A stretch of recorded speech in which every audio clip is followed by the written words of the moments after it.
सुधीर सिंह जी, आपके भी 2 सांसद नहीं पहुंचे, चल क्या रहा है?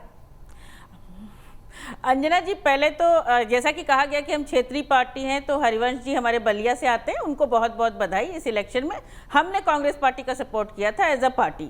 बाकी एक चुनाव था, इससे लोकसभा का हम कोई ताल्लुक नहीं देखते हैं। यदि कोई भारतीय जनता पार्टी या एनडीए का व्यक्ति इससे ताल्लुक देखता है तो वो देख सकता है, उसमें खुश हो सकता है। जिस गठबंधन को हम बनाना चाहते हैं उसमें कांग्रेस को हमने कभी फलक्रम के तौर पर रखा भी नहीं। हम तो हमेशा, अभी हमारे राष्ट्रीय अध्यक्ष ने कहा कि जहां हमारा गठबंधन बन रहा है वहां सीटों का हम बंटवारा कर रहे हैं।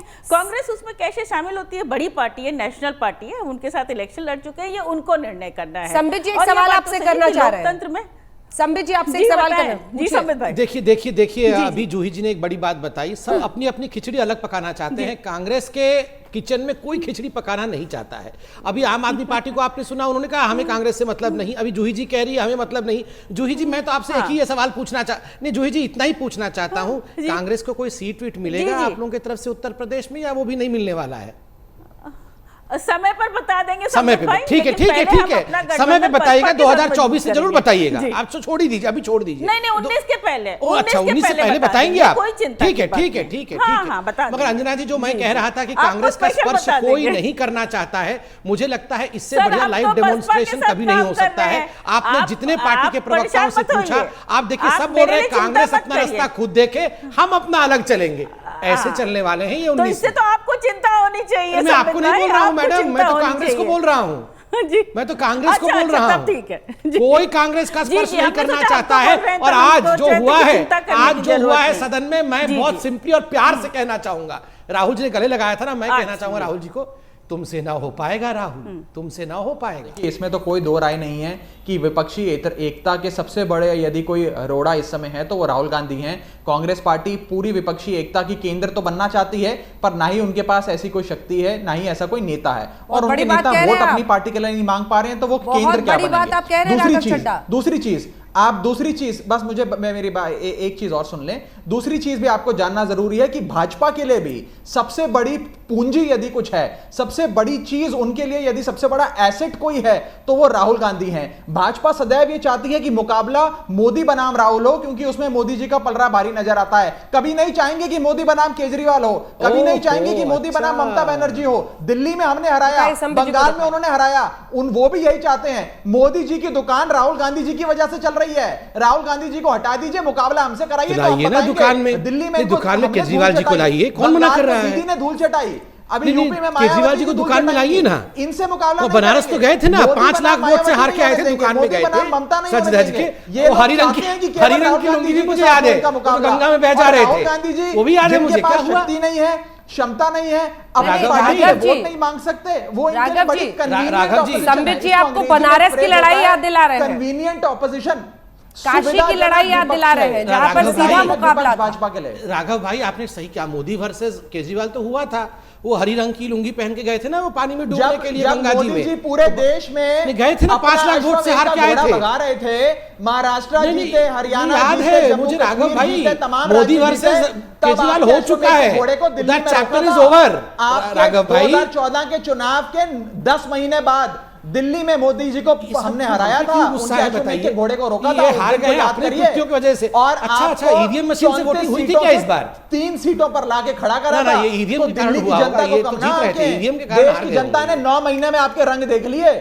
9 महीने में आप लोगों के रंग नजर आ रहे हैं। अरे राघव भाई छोड़ दीजिए। Modi versus Arvind Kejriwal, Modi versus Mamata Banerjee, Modi versus Rahul Gandhi, Modi versus Akhilesh Yadav, Modi versus Mayawati, और भी 13 नाम है कुल मिला के। चिंता मत करिए। एक सेकंड, एसेट है या लायबिलिटी?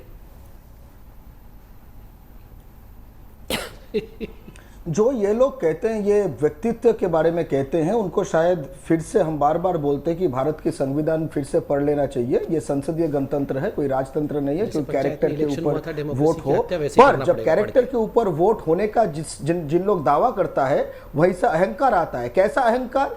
ऐसा अहंकार कि आप बलात्कारियों को माला पहनाएंगे पर कुछ नहीं होगा, उसका अहंकार। ऐसा अहंकार कि कोई दंगाई 10 लखिया सूट पहन का अहंकार करेगा, स्पीकर राज्यसभा, उसका अहंकार। ऐसा अहंकार कि तेल खा के हर एक शाम आ जाएगा यहाँ बोलने के लिए ओएनजीसी का, उसका हंसमुख जो है चेहरा, उसका अहंकार, ये सब अहंकार जनता देख रहा है और ये सब अहंकार जनता उत्तर देगी 2019 बहुत ज्यादा समझ जाएंगे। और वो डिप्टी सीएम और गारगा जी, आपकी लच्छेदार बातें बड़ी अच्छी होती हैं, मतलब भी बहुत अच्छा निकलता है, लेकिन ये भी याद रखिए कि लोकतंत्र आंकड़ों से चलता है। सुनिए तो सर, ऑडियो म्यूट ना करें ना, जब मेरे शब्द इतने अच्छे होते हैं तो हम गुस्सा, अरे बहुत जो है ना, ये जो व्यूअर जो है ना वो बोलते रहते हैं कि मेरे बहुत सारे शब्द ऑडियो म्यूट हो जाता है। नहीं, अच्छे वर्ड्स हैं तो अच्छा ज्यादा वॉल्यूम कर दीजिएगा ना, एक सेकंड तो सुनिए तो सर, सवाल सुनिए ना, बढ़ेगा। अरे ये जनता के आशीर्वाद से चुनाव 19 राज्यों में आज अगर भारतीय जनता पार्टी जीती है, दंगों के कारण नहीं, अपने काम के कारण और विकास के कारण जीती। और जहां तक राहुल गांधी जी का सवाल, मैं आपसे सहमत हूं, आपसे मतलब जो पैनलिस्ट हैं अभी किसी ने, मैं लड़ना नहीं चाहता आपसे, मुझे लड़ना नहीं है। प्रधानमंत्री का चाहता येल यूनिवर्सिटी, बहुत बढ़िया, उसका स्टडी ही बोला है दंगा जब बहुत बढ़िया, बहुत बढ़िया, मुझे आपसे लड़ना नहीं है। फिर आप मुझे नहीं, आप मैं आपसे नहीं लड़ सकता मेरे भाई, फिर आप मुझे पेड़ पे टांग दोगे त्रिलोचन महतो की तरह मार के टांग दोगे, फिर आप हत्या कर दोगे, हत्या कर दोगे। मैं यहाँ पे डिबेट करने आया हूँ, मैं हत्या करवाने नहीं आया। एक सेकंड पर्सनल एक्यूजेशन से बचिए सर। ओएनजीसी का पैसा मुझे भी थोड़ा दे अभी दो। तो आप भैया तुम तो गिरफ्तार हुए थे, तुम्हारे खिलाफ तो केस चल रहा है हाई कोर्ट में, करप्शन का केस चल रहा है तुम्हारे खिलाफ, तुम्हारे खिलाफ तो करप्शन का केस चल रहा है, तुम्हारे खिलाफ तो करप्शन का केस चल ही रहा है, तुम गिरफ्तार हुए दो बार, तुम्हारे घर में रेड भी पड़ा था, तुम्हारे फादर भी अरेस्ट हो चुके हैं। जिसकी बारी होगी वही बोलेगा, एक साथ सब चीखेंगे, दर्शक भी परेशान होते हैं। जल्दी से अपनी बात पूरी गार्गा कीजिए। चटर्जी के फादर मदर भी अरेस्ट हो चुके हैं, गार्गा चटर्जी भी अरेस्ट हो चुके हैं। फिर पर्सनल एक्यूजेशन उन्होंने शुरू किया तो मुझे सच्चाई बता दी मैंने। अब सबसे बड़ी बात मैं जो बताना चाहता था, आप देखिए बंगाल के अंदर ये बोल रहे डेमोक्रेसी की हमें शिक्षा लेनी चाहिए, हमें संविधान पढ़ना चाहिए। संविधान पढ़ के जिस प्रकार से पंचायत का चुनाव में बैलॉट बॉक्स जलाया था, उस प्रकार का संविधान पढ़ना चाहिए। त्रिलोचन महतो को पेड़ पे टांग दिया था लिख के कि तुमको मरना बनता है, उस प्रकार का संविधान पढ़ना चाहिए। देखिए सबने संविधान पढ़ा हुआ है, आज सदन के पटल पे जो हुआ बहुत महत्वपूर्ण संदेश जाता है। 2019 से पहले ये एक ट्रेलर है, और सिर्फ ट्रेलर नहीं है। ये जो महागठबंधन हमने बोला महागठबंधन, ये महागठबंधन महागांठबंधन, ये जो गांठ बन के दिख रही है ना आज सामने, कोई किसी के साथ खड़ा है, जी बोल रहे हैं, उसके बाद रोहन जी एक साथ कोई एक साथ खड़े ही गार्गा चटर्जी, फिर आप उस पर आरोप लगाएंगे कि आप मेरी आवाज नीचे करती हैं, लेकिन आप लगातार बोलते हैं सर, आप लगातार बोलते हैं, फिर कोई नहीं बोल पाता, बाकी सब लोग हाथ खड़ा करते हैं। इसको पूछो ओएनजीसी से पैसा मिलता है कि नहीं? जूही सिंह जी, जूही सिंह जी, अंजना जी, तुम्हारे तो घर वाले अरेस्ट होके गए थे जेल भैया, फादर मदर तुम तीनों अरेस्ट हुए थे, तुम क्या चिल्ला रहे हो यहाँ पे?